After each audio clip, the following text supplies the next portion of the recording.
Assalamualaikum warahmatullahi wabarakatuh. Bismillah walhamdulillah wassalatu wassalamu ala rasulillah Sayyidina Muhammad ibn Abdullah wa ala alihi wa ashabihi wa man tabi'ahu wa nasarahu wa wala ma ba'du. Ma'asyiral muslimin rahimakumullah. Terlebih dahulu mari sama-sama kita panjatkan puji dan syukur kehadirat Allah Subhanahu wa taala yang senantiasa memberikan nikmatnya kepada kita sekalian, sehingga pada siang hari ini kita dapat kembali lagi mengabdi kepadanya untuk melaksanakan sholat Jumat berjamaah. Mudah-mudahan segala amal ibadah kita dikabul dan diterima oleh Allah Subhanahu wa taala. Amin Allahumma amin. Hadirin sekalian, sebagaimana biasa beberapa menit sebelum khatib berkhutbah akan kami sampaikan maklumat yang pertama dari panitia kegiatan Idul Adha atau Idul Korban Masjid Jami Al-Fajri, bahwasanya panitia Idul Adha menerima dan menyalurkan hewan korban bagi yang ingin berkorban sapi secara kolektif. Bisa berhubungan dengan panitia di sekretariat per kepala Rp3.500.000 untuk 7 orang.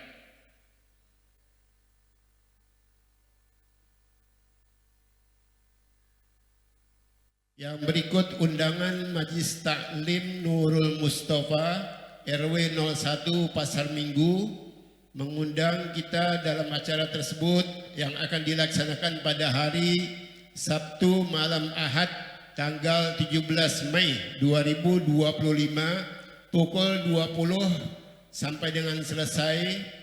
Tempat area Jalan Sosial RT 10, RT 11, RT 5 RW 1 Pasar Minggu. Kalau kami ulangi, tempat area jalan sosial meliputi RT 010, RT 011 dan RT 05 RW 01 Pasar Minggu. Demikian undangan ini ditandatangani oleh Ahmad Fauzi AMD sebagai Ketua RW 01 Pasar Minggu.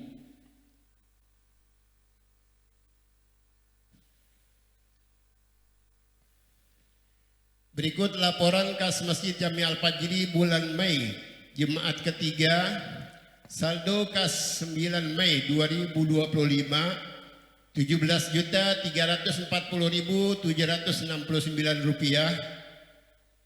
Pemasukan Rp5.615.000 terdiri dari 1 Bapak Haji Hendro Pandowo Rp1.000.000, tromol Jumat Rp3.015.000, kotak amal Rp1.400.000 dari Bapak Fahmi Rp200.000, diiringi dengan pengeluaran sebesar Rp3.251.501 terdiri dari petugas Jumat Rp850.000, biaya pengajian rutin Rp700.000, listrik 2 meteran Rp1.701.501, sehingga saldo kas Masjid Jami Al-Fajri Jumat ini 16 Mei 2025 sebesar Rp18.704.268.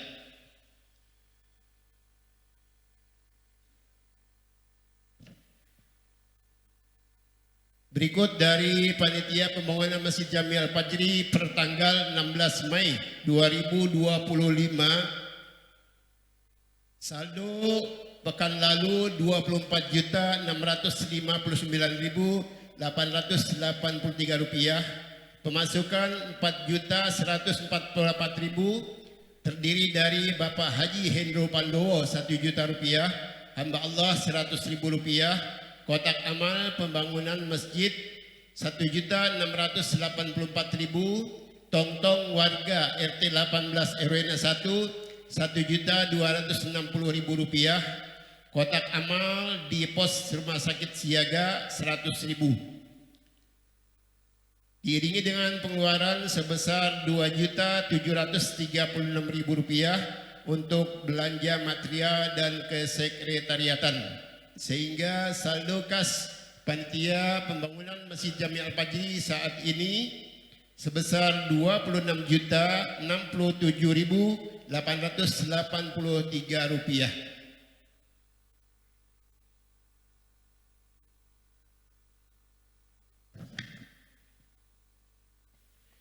Kemudian ada pemasukan untuk BPS Yatim Piatu dan Fakir Miskin Masjid Jami Al-Fajri dari Bapak Haji Hendro Pandowo Rp1 juta. Hadirin sekalian, marilah sama-sama kita bacakan surah Al-Fatihah.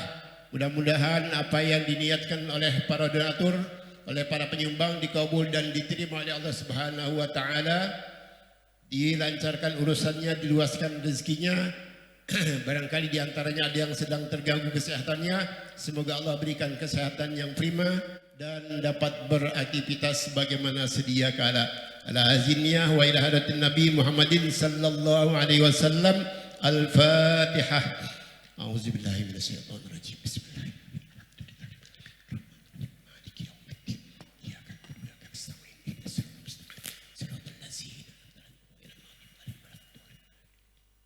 Mohon kesediaan Fatihah satu kali lagi untuk almarhumah Haji Susanto bin Hadi Sutrisno, Muhammad Zain bin Haji Musa, Rodiah binti Mursidi, Siti Fatimah binti Toha, Haji Rahmat bin Toha, Toha bin Ribi, wa usulihim, dan guru kita Bapak Haji Abdul Hamid Husin bin Ki Haji Abdul Ghafur, wa usulihim wa furu'ihim wa zawil hukuki alaihim ajma'in. Syai'an lillahi lahum. Al-Fatihah. A'udzubillahi minasyaitonir rajim. Bismillahirrahmanirrahim.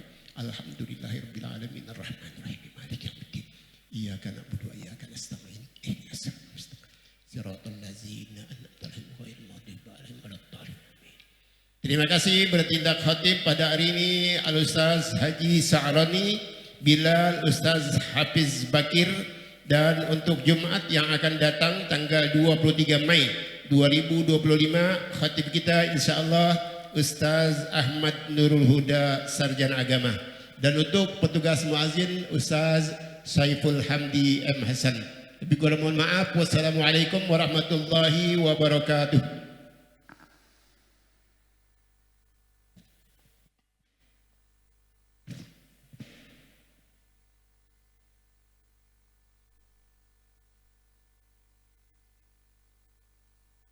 Allahu Akbar, Allahu Akbar.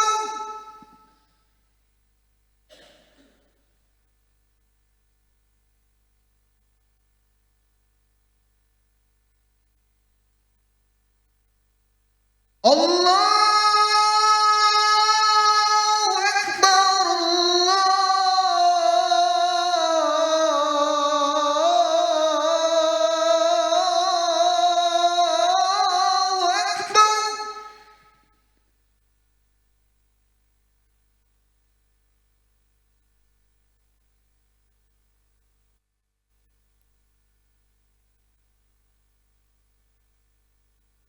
أشهد أن لا إله إلا الله.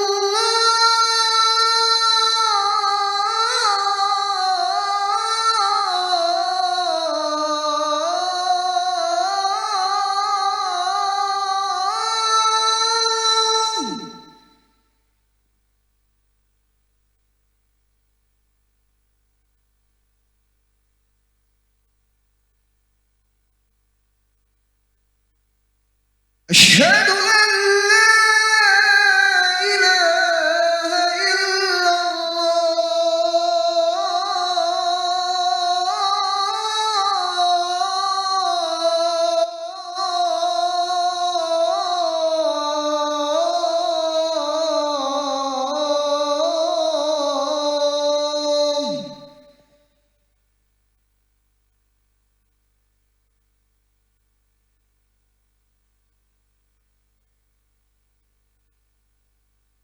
أشهد أن محمدا رسول الله.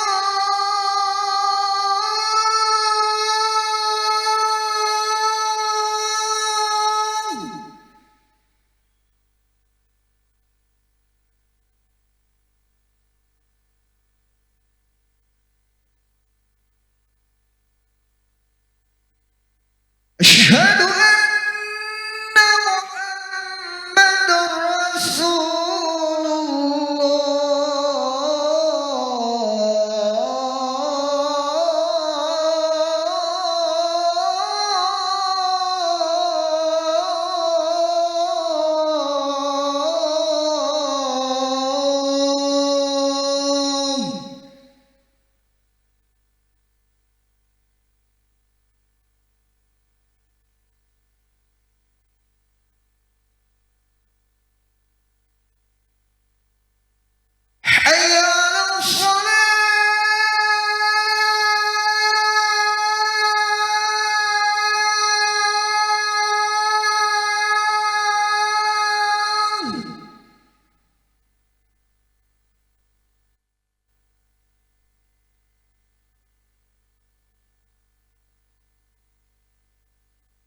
حي على الصلاة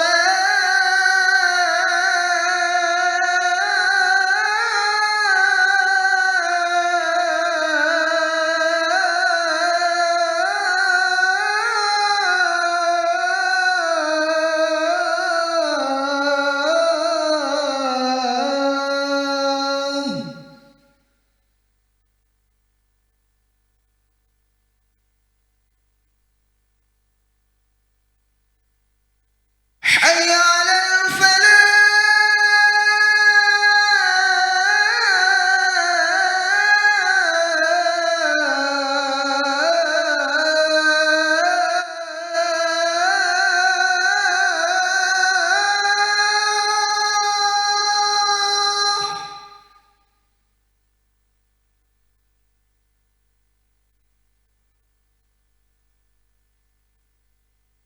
حي على الفلاح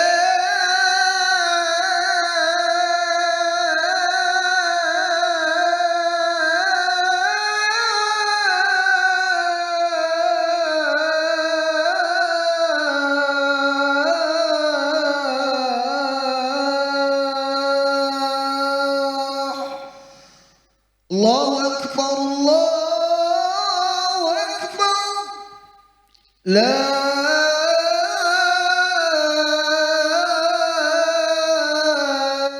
إله إلا الله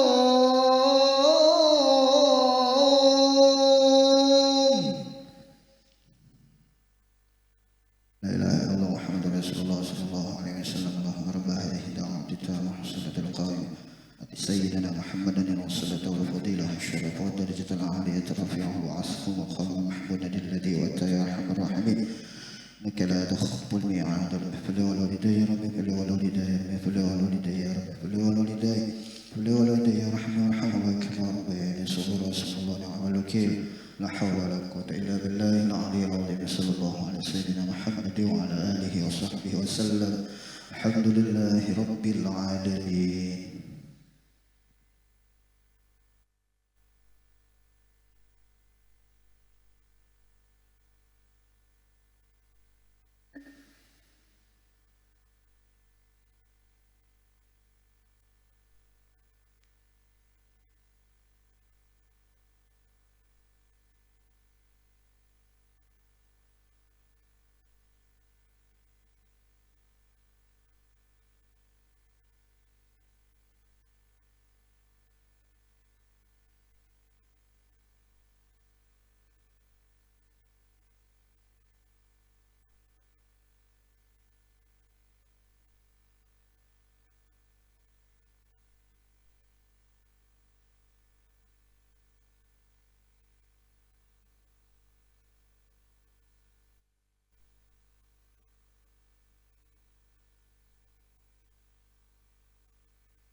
اللهم صل على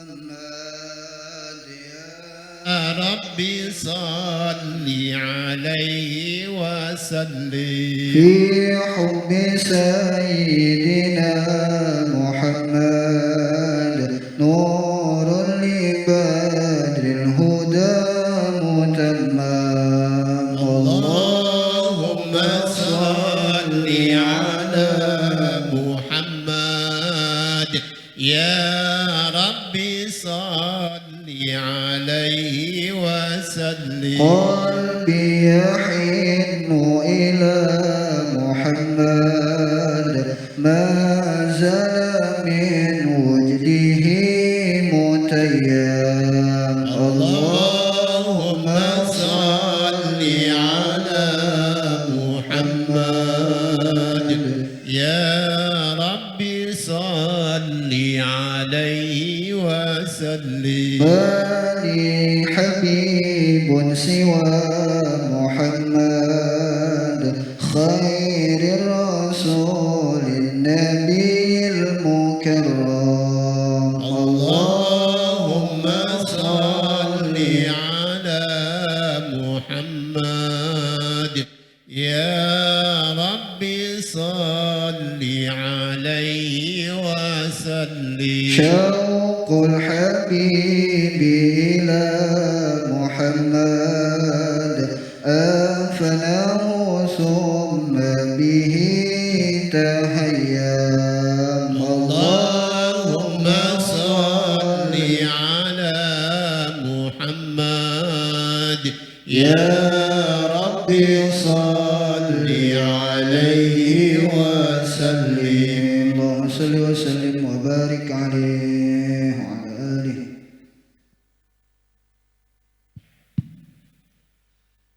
إن الله وملائكته يصلون على النبي يا أيها الذين آمنوا صلوا عليه وسلموا تسليما.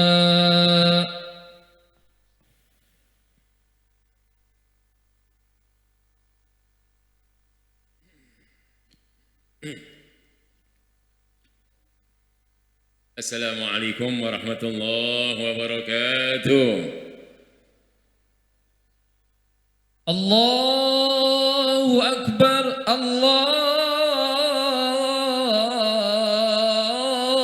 الله أكبر الله أكبر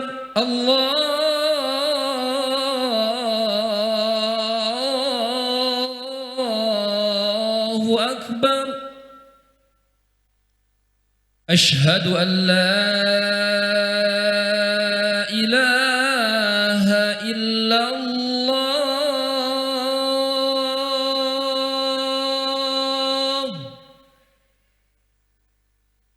أشهد أن لا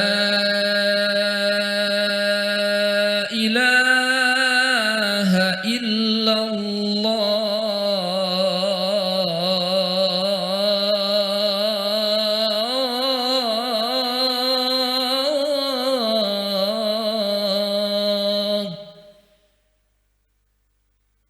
أشهد أن محمدًا رسول الله.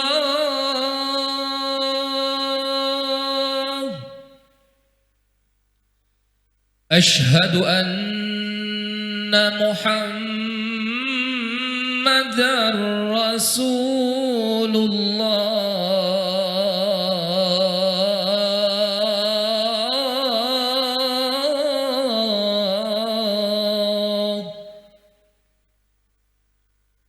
حي على الصلاة.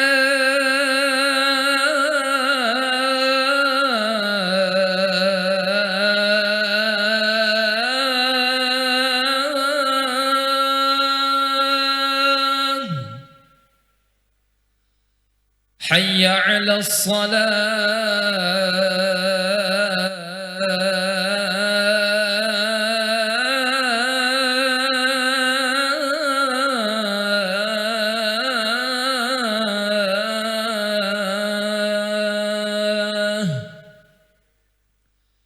حي على الفلاح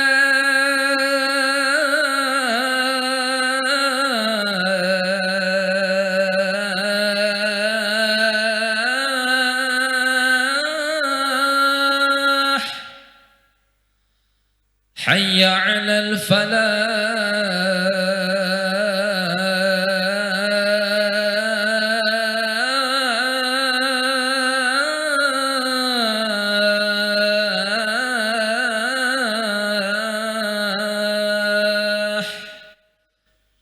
الله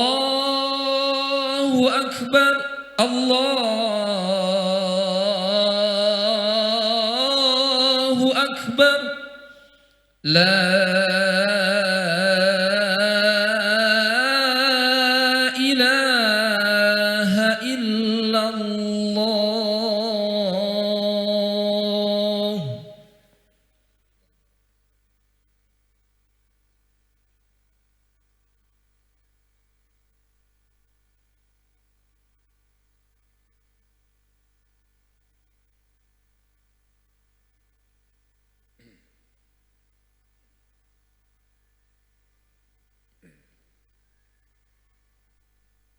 الحمد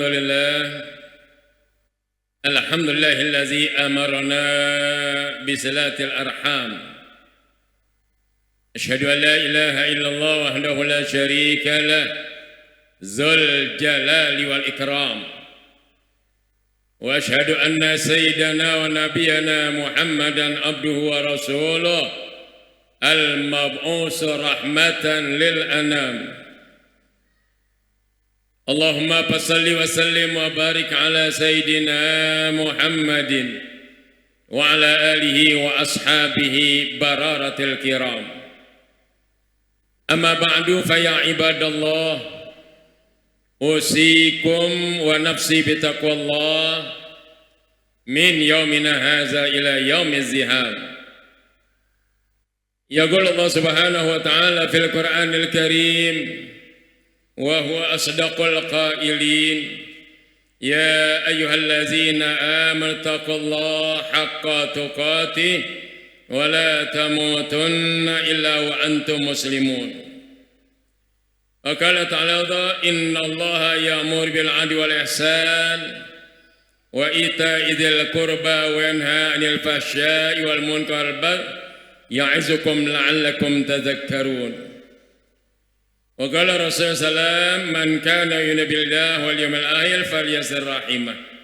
صدق الله وصدق رسول الله صلى الله عليه وآله وسلم. يا معشر المسlimin rahimakumullah. Jamaah Jum'ah yang insya Allah selalu dalam barakah dan lindungan Allah Subhanahu wa Ta'ala. Puji syukur kehadirat Allah atas limpahan nikmat sehat, iman dan Islam, sehingga kembali kita berkumpul di tempat yang amat sangat mulia, tempat yang dicintai oleh Allah dan juga dicintai oleh kekasihnya, di mana hari ini kita kumpul di Masjid Al-Fajri dalam rangka patuh dan tunduk dengan undangan Allah yang dikatakan iza nudiya lis-salati min yaumil jumu'ah fas'au ila zikrillah wa zarul bait. Ayat yang amat sangat dahsyat. Begitu Allah cintanya kepada hamba yang menu'anan Allah, dan Allah begitu bencinya kepada orang yang tidak perhatikan undangan ini. Innallaha, sesungguhnya Allah Subhanahu wa Ta'ala mengajarkan hal seperti ini. Iza nudiya lis-shalah min yaumil jumu'ah fas'au ila zikrillah wa dzarul bait. Fas'au sigat amr, maknanya harus segera. Wazaru fil amr juga menyangkut perintah, tinggalkan. Jadi ada perintah untuk taat, perintah untuk tinggalkan aktivitas dunia untuk memenuhi undangan Allah. Alhamdulillah, saat ini kita berkumpul di masjid yang mulia karena punya perhatian tinggi kepada Al-Quranul Karim yang merupakan pedoman kita selaku umat Islam, al-muta'abbad bitilawatihi, yang bernilai ibadah bagi orang yang membacanya. Al-Quran al-muta'abbad litilawatihi, bernilai ibadah bagi orang yang membacanya. Oleh karena insya Allah mudah-mudahan kumpul kita di masjid yang mulia saat ini, insya Allah segala hajat kita diluluskan oleh Allah Subhanahu wa Ta'ala. Doa kita diijabah oleh Allah Subhanahu wa Ta'ala. Rumah tangga kita Allah jadi rumah tangga yang sakinah, mawaddah warahmah. Amin ya rabbal alamin. Iringan salawat dan salam tak lupa tercurah pada sosok hamba pilihan. Kedua kita ikuti panutan kita. Panutan yang mengajarkan hak dan batil, halal dan haram, boleh dan tidak boleh, yang baik dan yang buruk. Siapa dia? Manusia pilihan kekasih Allah, Nabi besar Muhammad sallallahu alaihi wasallam. Rasa mahabbah kita pada keluarga beliau, pada sahabatnya, juga kepada umat Islam yang masih cinta terhadap agamanya. Insya Allah umat Islam yang seperti ini yang besok kelak mendapat syafaat baginda Nabi besar Muhammad sallallahu alaihi wasallam. Ya ma'syarul muslimin rahimakumullah. Ada satu ayat yang sering kita dengar di mana media khutbah Jumat. Ayat ini luar biasa saudara, di mana Allah mengajarkan kebersamaan, kesatuan dan persatuan, saling memperhatikan, saling menjaga, saling mencintai, saling berbagi. Ini ayat kaum muslimin rahimakumullah. Alangkah indah Islam itu. Islam agama peduli, Islam agama santun, Islam agama dermawan, Islam agama yang selalu mencari dan memperhatikan kekurangan orang lain dalam segi perekonomian. Di mana Allah berfirman, innallaha ya'muru bil adli wal ihsan wa ita'izil qurba wa yanha 'anil fahsya'i wal munkar wal baghi ya'izukum la'allakum tadhakkarun. Di sini Allah kata innallaha ya'muru bil adli wal ihsan. Allah mengajarkan kepada kita sekalian bil adli wal ihsan, untuk berbuat adil dan berbuat baik saudara. Adil dan baik. Adil terhadap diri kita, adil terhadap istri kita, adil terhadap putra putri kita, adil terhadap keluarga kita, adil di lingkungan dan masyarakat kaum muslimin rahimakumullah. Adil terhadap diri kita, jangan jadikan diri kita maksiat kepada Allah, jangan jadikan diri kita durhaka kepada Allah, jangan jadikan kita jauh kepada Allah. Ini adil saudara. Jangan masukkan barang kita barang yang haram, barang curian, barang manipulasi, barang rampokan. Hasilnya jangan masukkan ke badan kita maupun badan istri dan putra putri kita. Ini kaum muslimin rahimakumullah. Karena Nabi pernah bersabda, man akalal haram asad zawarihu. Siapa orang makan barang haram, maka akan bermaksiat badannya, kurang respon diajak ibadah, kurang tanggap diajak ibadah, kurang semangat diajak ibadah, dan tidak ada magnet untuk ibadah. Itu kaum muslimin rahimakumullah. Jadi kata Nabi, man akal haram asad jawarihu, orang yang makan barang haram otomatis minus ibadahnya kepada Allah, minus kebaikannya kepada Allah. Kenapa? Karena terlalu banyak hal yang menyeliputi daripada apa yang ada di badan dia. Ini saudara kaum muslimin rahimakumullah, adil yang pertama saudara. Adil kepada kita, jangan maksiat kepada Allah, jangan durhaka kepada Allah, jangan kufur kepada Allah saudara kalian. Yang ada syukur dan terima kasih kepada Allah dengan jalur ibadah. Apalagi wal ihsan. Allah anjurkan berbuat baik. Jangan berbuat jahat. Jangan curang pada orang lain. Jangan suka membuli orang lain, merendahkan orang lain, menghina orang lain, mencela orang lain. Jangan. Yang ada perintah wal ihsan. Hendaklah engkau berbuat baik. Kenapa? Innallaha ma'al muhsinin. Karena Allah bersama orang-orang yang muhsin. Orang yang berbuat baik, yang dikatakan khairun nas anfa'uhum linnas, paling baik manusia adalah orang yang bermanfaat keberadaannya untuk orang lain. Itu ihsan kaum muslimin rahimakumullah. Allah amat sangat sayang pada orang berbuat baik. Baik kepada diri kita, baik kepada istri kita, baik kepada putri kita, baik kepada keluarga kita, baik di lingkungan dan masyarakat, berbangsa, bahkan bernegara. Ini kaum muslimin rahimakumullah. Ayat singkat tapi makna yang luar biasa, sudah. Itu Islam. Tinggal manusia itu yang mencerna ini ayat, yang mengkaji ini ayat, yang membuka dan membuka daripada isi kandung ayat ini. Kalau dia rajin untuk dekat kepada orang-orang yang paham tentang ini, maka semakin mantap imannya kepada Allah Subhanahu wa taala. Innallaha ya'muru bil adli wal ihsan. Yang ketiga, wa itaizil qurba. Perintah silaturahim. Pupuk tali persaudaraan. Saling menyambung, saling kerjasama, saling menopang, saling membantu. Itu kaum muslimin rahimakumullah.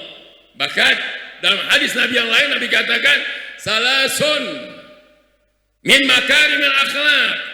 Ada 3 macam dari tanda perangai yang mulia, akhlak yang punya nilai yang tinggi. Kata Nabi kita Muhammad, salasun min makarimil akhlak, anta'puwa aman zolamaka, engkau memaafkan terhadap orang yang menzalimi anda. Watutia aman haramak, engkau memberikan kepada orang yang telah memutuskan pemberian kepada anda. Dia tidak baik pada kita, kita baik kepadanya. Dia tidak santun, kita santun kepadanya. Min akhlakil karimah, dari perangai yang mulia kaum muslimin rahimakumullah. Yang ketiga, watazil aman qata'at, engkau menyambung tali silaturahim kepada orang yang telah memutuskan silaturahmi kepada anda. Sambung. Adanya media Idul Fitri, selesai Id kita saling memaafkan, sambung silaturahim luar biasa, ukhuwah yang amat sangat luar biasa. Maka hendaklah hal ini bersambung sampai Idul Fitri tahun depan kaum muslimin rahimakumullah. Jadi Islam adalah agama kebersamaan, bukan agama penindasan, saudara, bukan. Karena apapun bentuk kekayaan dan kemewahan, jabatan, pangkat, kedudukan, itu hanya sekedar formalitas belaka. Kalau sudah sampai kuburan, tidak ada jabatan, tidak ada kekayaan, melainkan ayyukum ahsanu amala, siapa di antara anda yang paling bagus amalnya. Ini kaum muslimin rahimakumullah. Wa ita idul qurba, datengin kerabat-kerabat silaturahim. Yang tadi kurang dekat jadi dekat, yang kurang akrab jadi akrab, yang tidak pernah berjumpa jadi berjumpa, yang tidak pernah berkumpul jadi berkumpul. Ini ajaran Al-Quranul Karim, berarti ajaran dari Zul Jalali wal Ikram. Wa ita idul qurba wa anhanil fahsya'i wal munkar, dan juga mencegah perbuatan keji dan mungkar dan perbuatan-perbuatan yang jelek lainnya, saudara. Itu kata Allah, ya'izukum la'alakum tazakkarun. Ini nasihat buat kalian agar kalian ingat. Ya'izukum la'alakum tazakkarun. Nasihat buat kalian, hambaku kata Allah, agar kalian sadar, kalian insaf, kalian ingat. Alangkah indahnya yang menjalin ukhuwah, tali persaudaraannya amat sangat luar biasa, yang pun amat diajar baginda Nabi kita Muhammad sallallahu alaihi wasallam. Nabi bersabda, "Man kana yu'minu billah wal yawmil akhir falyasir rahimah." Siapa orang menyatakan beriman pada Allah dan hari akhir, maka hendaklah sambunglah silaturahmi. Jadi kalau orang masih menyambung silaturahmi, artinya orang itu masih beriman kepada Allah dan beriman pada hari kiamat. Iman kepada Allah modal dasar. Iman hari kiamat sadar bahwa semua akan kembali kepada alam yang hakiki. Yang Allah katakan, walal akhiratu khairul laka minal ula. Negeri akhirat lebih baik daripada dunia. Dan akhirat khalidina fiha abada. Wa dunya iza zulzilatil ardu zilzalaha. Ini kaum muslimin rahimakumullah, jamaah Jumat yang dimuliakan Allah Subhanahu wa taala. Alangkah indahnya Indonesia yang mayoritas umat Islam. Andai kata paham ayat ini di mana media Jumat, dari masjid ke masjid, dari khatib ke khatib, ulama-ulama, mereka cenderung baik dan mereka siap amalkan, alangkah indah suasana. Mungkin bisa terjadi Indonesia menjadi negara baldatun thayyibatun wa rabbun ghafur. Mudah-mudahan Allah panjangkan umur kita, Allah sehatkan badan kita, Allah berkahi kita, jauh bala, jauh musibah, jauh malapetaka, rumah tangga yang sudah pelanggar rahmat Allah, Allah terima amal ibadahnya, Allah maafkan kesalahannya, Allah ampunkan dosanya, Allah jadikan kubur mereka raudhah min riyadil jannah. Yang kurang sehat pada saat ini sakit, insyaallah Allah angkat menjadi sehat afiat, dan kita maupun mereka yang punya hajat saat ini, insyaallah diberikan hajat Allah Subhanahu wa taala yang pada akhirnya wafat husnul khatimah. Amin ya rabbal alamin. A'udzubillahi minasyaitonir rajim. Faman ya'mal miskala dzarratin khairan yara wa man ya'mal miskala dzarratin syarran yara. Barakallahu fil Qur'anil azim wa nafa'ani wa bima fihi minal ayati wa zikril hakim wa taqabbala minni wa minkum tilawatan samiul alim. Aqulu qali hadza samazimali wa lakum wa lisairil muslimin wal muslimat wal mu'minin wal fastaghfiru innahu wal ghafurur rahim. Allahumma salli wa sallim ala sayyidina Muhammadin wa ala ali sayyidina Muhammad.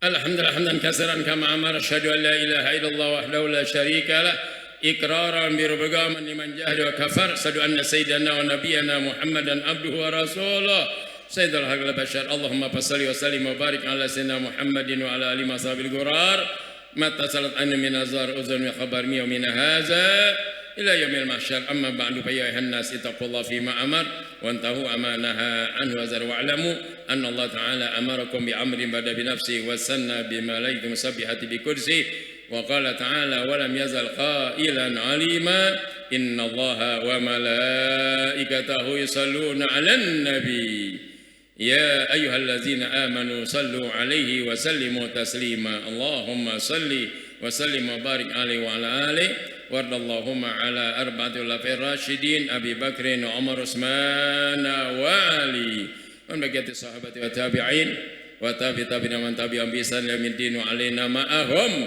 bi rahmatika ya arhamar rahimin. Allahfir lil mu'minina wal mu'minat wal muslimina wal muslimat al ahya'i minhum wal amwat innaka sami'un qaribun mujibud da'wat ya qadiyal hajat. Rabbana atina fid dunya hasanah wa fil akhirati hasanatan wa qina adzabannar. Ibadallah, innallaha ya'muru bil ihsan wa ita'idzil qurba wa yanha 'anil fahsya'i wal munkari ya'izukum la'allakum tadhakkarun wa azkurukum was'alu min fadlatikum wa yahdikum wa la zikrullahi akbar. Aqimis shalah.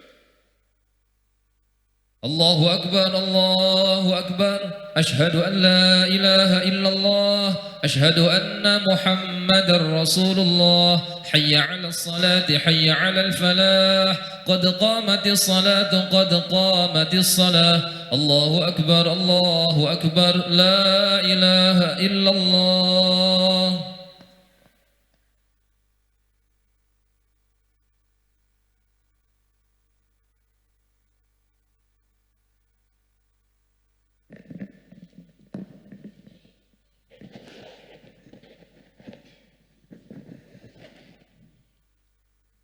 Luruskan dapatkan sofa.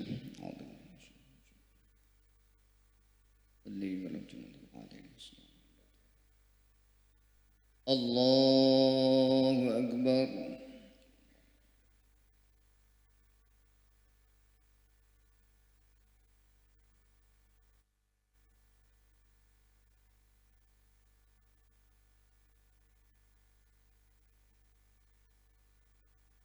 بسم الله الرحمن الرحيم الحمد لله رب العالمين الرحمن الرحيم مالك يوم الدين إياك نعبد وإياك نستعين اهدنا الصراط المستقيم صراط الذين أنعمت عليهم غير المغضوب عليهم ولا الضالين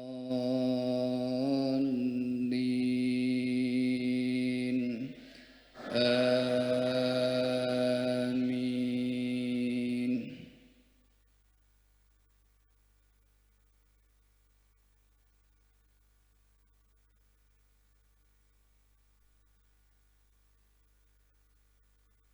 بسم الله الرحمن الرحيم سبح اسم ربك الأعلى الذي خلق فسوى والذي قدر فهدى والذي أخرج المرعى فجعله هثاء أحوى سنقرئك فلا تنسى إلا ما شاء الله إنه يعلم الجهر وما يخفى ونيسرك لليسرى فذكر إن نفعت الذكرى سيذكر من يخشى ويتجنبها الأشقى الذي يصلى النار الكبرى ثم لا يموت فيها ولا يحيا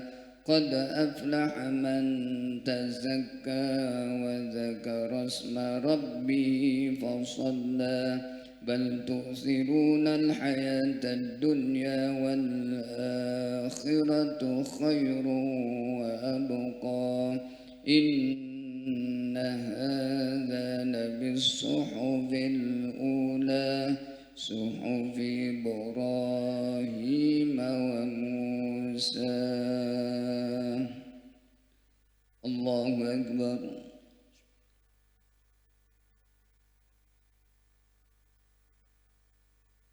سمع الله لمن حمده. الله أكبر.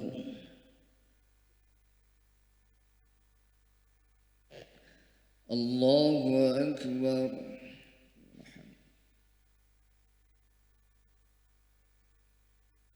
الله أكبر.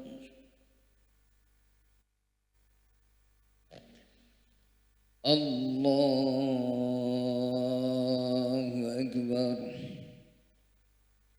بسم الله الرحمن الرحيم الحمد لله رب العالمين الرحمن الرحيم مالك يوم الدين إياك نعبد وإياك نستعين اهدنا الصراط المستقيم صراط الذين أنعمت عليهم غير المغضوب عليهم ولا الضالين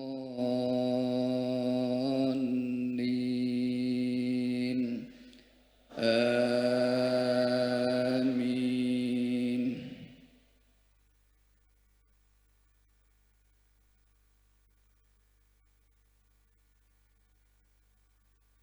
بسم الله الرحمن الرحيم هل أتاك حديث الغاشية وجوه يومئذ خاشعة عاملة ناصبة تصلى نارا حامية تسقى من عين آنية ليس لهم طعام إلا من ضريع لا يسمن ولا يغني من جوع وجوه يومئذ ناعمة لسعيها راضية في جنة عالية لا تسمع فيها لاغية فيها عين جارية فيها سرر مرفوعة وأكواب موضوعة ونمارق مصفوفة وزرابي مبثوثة أفلا ينظرون إلى الإبل كيف خلقت وإلى السماء كيف رفعت وإلى الجبال كيف نصبت وإلى الأرض كيف سطحت فذكر إنما أنت مذكر لست عليهم بمسيطر إلا من تولى وكفر فيعذبه الله العذاب الأكبر إن إلينا إيابهم ثم إن علينا حسابهم. الله أكبر.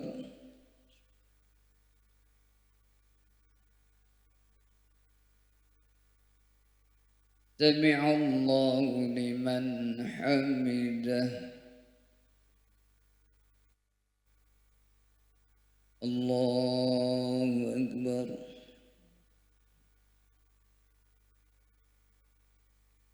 الله أكبر.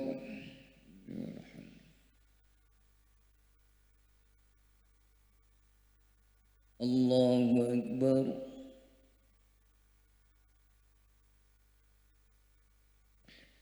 الله أكبر. التحيات.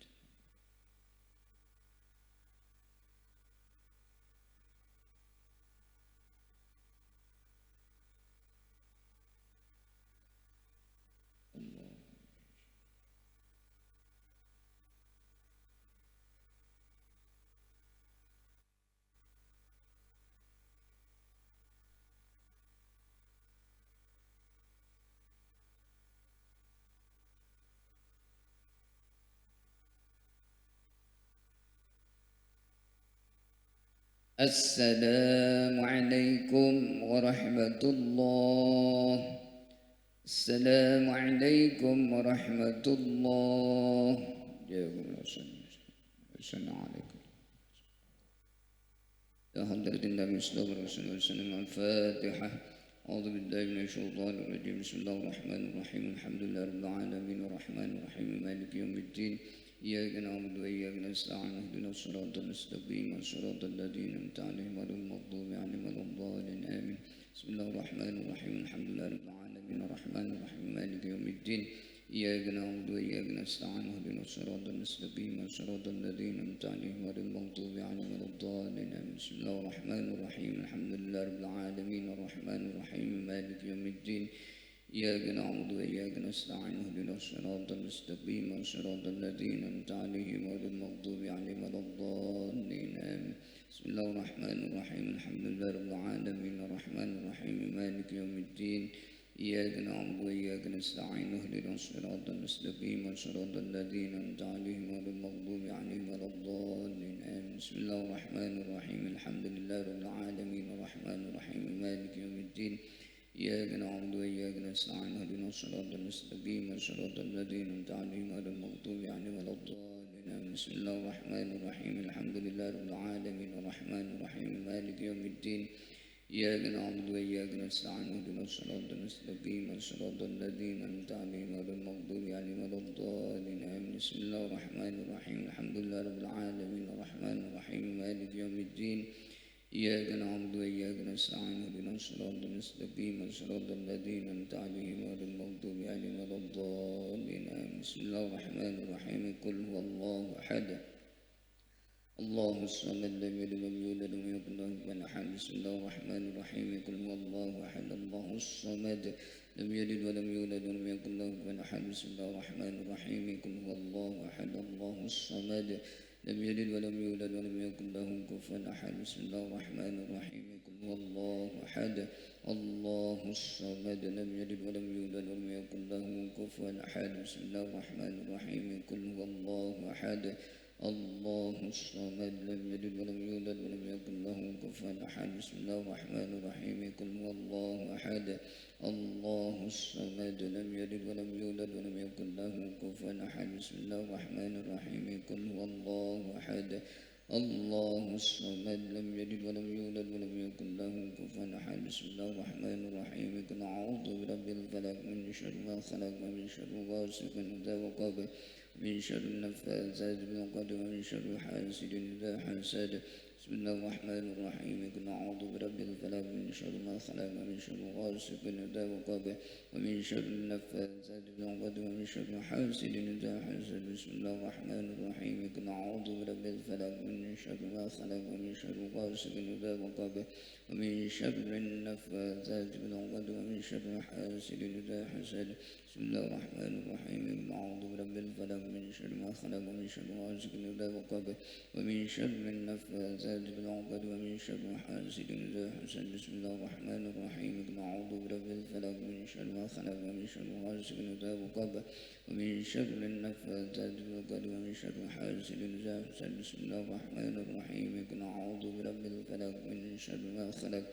ومن شر غاسق إذا وقب ومن شر النفاثات بالعقد ومن شر حاسد إذا حسد بسم الله الرحمن الرحيم قل أعوذ برب الفلق من شر ما خلق ومن شر غاسق إذا وقب ومن شر النفاثات بالعقد ومن شر حاسد إذا حسد بسم الله الرحمن الرحيم قل أعوذ برب الناس ملك الناس إله الناس من شر الوسواس الخناس الذي يوسوس في صدور الناس من الجنة والناس بسم الله الرحمن الرحيم قل أعوذ برب الناس ملك الناس إله الناس من شر الوسواس الخناس الذي يوسوس في صدور الناس من الجنة والناس بسم الله الرحمن الرحيم قل أعوذ برب الناس ملك الناس إله الناس من شر الوسواس الخناس الذي يوسوس في صدور الناس من الجنة والناس بسم الله الرحمن الرحيم قل أعوذ برب الناس ملك الناس إله الناس من شر الوسواس الخناس الذي يوسوس في صدور الناس من الجنة والناس بسم الله الرحمن الرحيم قل أعوذ برب الناس ملك الناس إله الناس من شر الوسواس الخناس